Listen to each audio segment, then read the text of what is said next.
Karnataka high court ने पति के मृत्युदंड पर सख्ती दिखाते हुए मौत की सजा की पुष्टि की है। दोषी ने पत्नी, भाभी और नाबालिग बच्चों को चॉपर से मार डाला था। अदालत ने इसे दुर्लभ से दुर्लभतम मामला बताया। कोर्ट ने कहा कि मौत की सजा के आदेश की पुष्टि करने के अलावा कोई विकल्प नहीं बचा है।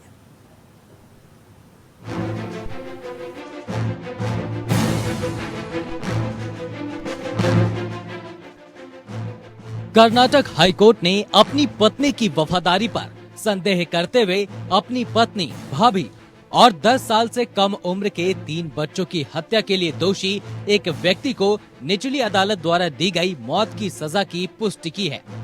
जस्टिस सूरज गोविंदराज और जस्टिस जी बसवराज की एक खंडपीठ ने कहा कि ये मामला दुर्लभ से दुर्लभतम मामलों के टेस्ट को पास करता है, जिसके लिए मृत्यु दंड की आवश्यकता होती है।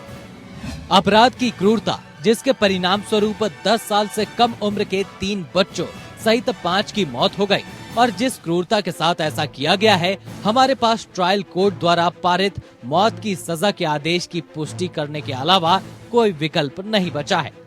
इसके अलावा पीठ ने अतिरिक्त रजिस्ट्रार को निर्देश दिया कि वो फाइल को संबंधित जिला कानूनी सेवा प्राधिकरण को रेफर करने के लिए एकमात्र जीवित बेटी के लिए मुआवजे के भुगतान के लिए आवश्यक व्यवस्था करें।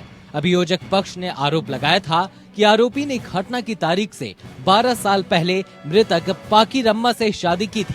कहा गया है कि अपीलकर्ता को अपनी पत्नी की वफादारी पर शक था और अपने 4 बच्चों में से 3 के पितृत्व पर शक था। एफआईआर के अनुसार आरोपी ने फरवरी 2017 में मृतक के साथ चॉपर से मारपीट की और फिर खुशी से चिल्लाता हुआ घर से बाहर निकला।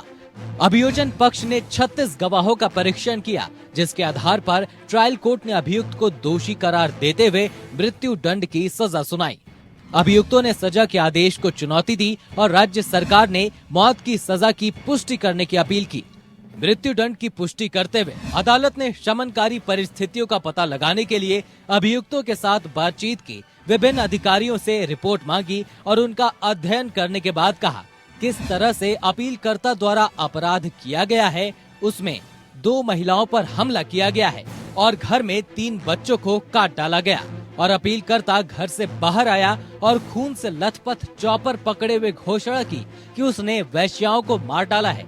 ये किसी भी अंतरात्मा को झकझोर देगा और वास्तव में हत्या से संबंधित अपराधों के इतने मामलों से निपटने के बावजूद हमारी अंतरात्मा को झकझोर कर रख देगा। जिसके बाद ये देखा गया कि अपीलकर्ता के पास उसकी बेटी को छोड़कर कोई परिवार नहीं बचा है। उन्होंने वास्तव में कथित संदेह के आधार पर अपने पूरे परिवार को नष्ट कर दिया है और अपीलकर्ता के लिए खुद को सुधारने के लिए कोई भी उपलब्ध नहीं है। इसीलिए किसी भी कोण से देखा जाए तो कुछ कम करने वाले कारकों को खोजने के हमारे प्रयासों के बावजूद हम ऐसा करने में असमर्थ हैं। इसके बाद हाई कोर्ट ने दोषी को निचली अदालत द्वारा दी गई मौत की सजा की पुष्टि की है। Bureau report.